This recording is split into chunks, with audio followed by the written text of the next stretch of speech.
Não existe milagres em festas que Jesus não foi convidado. O primeiro milagre de Jesus acontece por um princípio básico. Ele estava na lista daquela festa. Jesus está num casamento, acabou o vinho. Irmão, não tem nada melhor do que Jesus como convidado para a sua festa, fala a verdade. Se tivesse acabado o risole, ele multiplicaria o risole. Eu tenho convicção disso. Por quê? Porque Maria era intercessora. Maria estava preocupada com a vergonha da família. Irmão, por que Maria insiste com Jesus para que faça o milagre? Porque é imaginável que ela tinha carinho por aquela família, senão eles não estariam lá. Eu não consigo acreditar que Jesus foi de penetra num casamento. Alguém consegue imaginar essa cena? Jesus e seus discípulos, e aí, o que tem para hoje? Cara, tem um casamento, mano. Lá em Caná da Galileia. Mano, vamos lá, vamos. Não, Jesus foi convidado.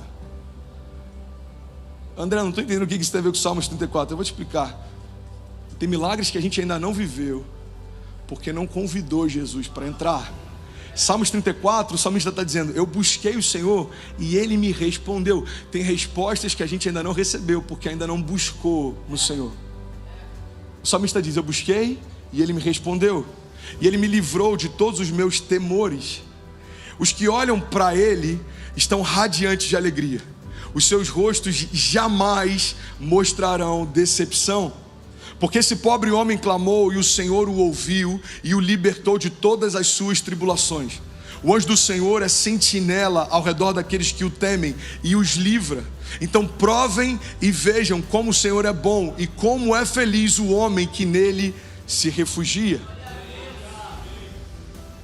A palavra está deixando claramente: se você buscar, Deus vai te dar a resposta e vai enviar anjos ao teu redor, e você não vai ter mais temor. Irmão, é normal ter medo? É normal, é natural. Isso faz parte de quem a gente é, faz parte da nossa natureza humana. Agora, o que não é normal é um ser sobrenatural parar por uma questão que é plenamente natural. É natural ter fome? É. O que não é natural é a gente acreditar que Deus não pode prover sobre nós. Olha o que o salmista diz: eu nunca vi um justo mendigar o pão ou a sua descendência passar fome. Filipenses 4,19: Deus suprirá todas as necessidades de vocês segundo as suas riquezas em glória. Então entende isso, irmão. A necessidade é natural, mas não é natural um homem sobrenatural parar por conta delas. Faz sentido, sim ou não? Então o que a gente precisa entender e trazer à nossa memória é que problemas são naturais, depressão é natural, ansiedade é natural, crise econômica é natural, problemas imigratórios são naturais, crise no casamento, tudo isso é natural, irmão. Você não é um alienígena se está enfrentando isso. Começa do púlpito e vai até o último voluntário, todos nós enfrentamos isso. O que não é natural é a gente parar por isso. Talvez alguns vão dizer: André, tá bom, já entendi, mas eu ainda sinto medo. Eu entendi essa palavra, eu até recebo, faz sentido, mas eu ainda sinto medo. E esse é o ponto da palavra de hoje. Você sente medo. Medo é só um sentimento. Pega essa chave, irmão. Você sente medo. Medo é só um sentimento. Significado de medo: substantivo masculino. Obrigado, Rebeca estava ligado. Vou falar de novo aqui, só para parecer que a gente é bem espontâneo. Medo, substantivo. Isso, vocês são incríveis, gente. Substantivo masculino: estado afetivo suscitado pela consciência. Cara, isso é muito forte. O medo é um estado afetivo suscitado pela consciência do perigo. Irmão, pega essa chave. O medo nasce quando a consciência do perigo acontece. Então, qual que é o contraponto? O milagre nasce quando a consciência do milagre acontece. O problema... Faz sentido para alguém?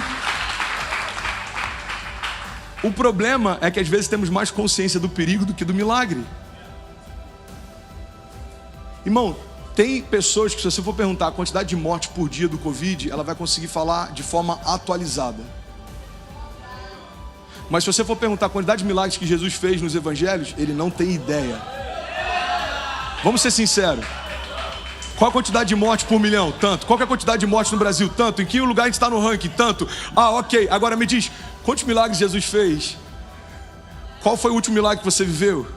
Então você percebe que a consciência do perigo tem parado uma igreja que deveria se mover pelo milagre. Porque aquilo que eu tenho uma consciência mais clara está diretamente ligado àquilo que eu vou viver. Se eu tenho consciência do milagre, irmão, eu vou viver milagre. Se eu tenho consciência do cuidado de Deus, eu vou me sentir cuidado. Se eu tenho consciência do amor de Deus, eu vou me sentir amado. O verdadeiro amor lança fora todo medo. Vamos ser sinceros, irmão. Se o verdadeiro amor lança fora todo medo, não significa que quando você tem consciência do amor de Deus por você, Ele passou a te amar e por isso o medo foi. Não, não, não. Ele sempre te amou. Agora você percebe isso. É a consciência que muda a nossa história. É a consciência de que eu não sou o que o meu pecado diz que eu sou. É a consciência de que eu não sou o que o meu passado diz que eu sou. É a consciência de que eu não sou o que os ruídos dizem que eu sou. Que faz com que eu me mova por aquilo que Deus diz que eu sou, que Deus diz que eu posso. Então aquilo que você tem mais consciência determina diretamente aquilo que você vai viver. Você está comigo ainda? Diga amém. Medo é um sentimento. Declara comigo isso, diga, o medo é só um sentimento. A gente tem que rebaixar o medo para o lugar que ele realmente deveria ocupar. Às vezes a gente está entronizando medos e a gente está subjetivando, nem sei se essa palavra existe, mas inventamos aqui na LMC, se não existir, a nossa fé. Tem gente que construiu altares para o medo e todo dia de manhã presta um devocional para ele. Eu lembro dessa chave, Deus me deu alguns anos atrás. Não faça das suas crises o seu devocional.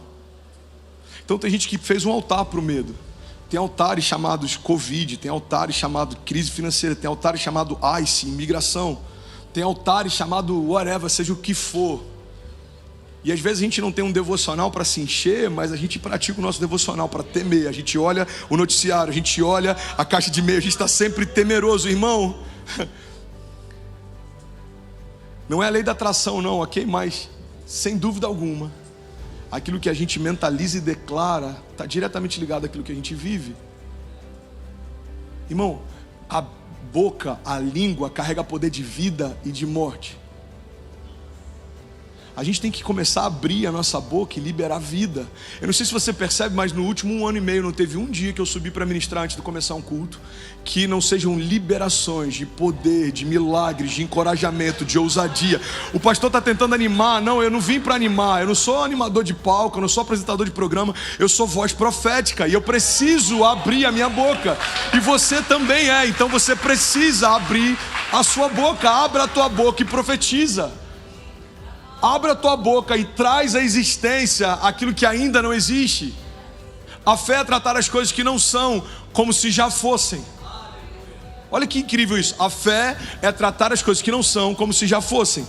Às vezes a gente tem fé para tratar problemas que não são como se já fossem, mas a gente não tem a mesma autoridade para tratar milagres que não são como se já fossem.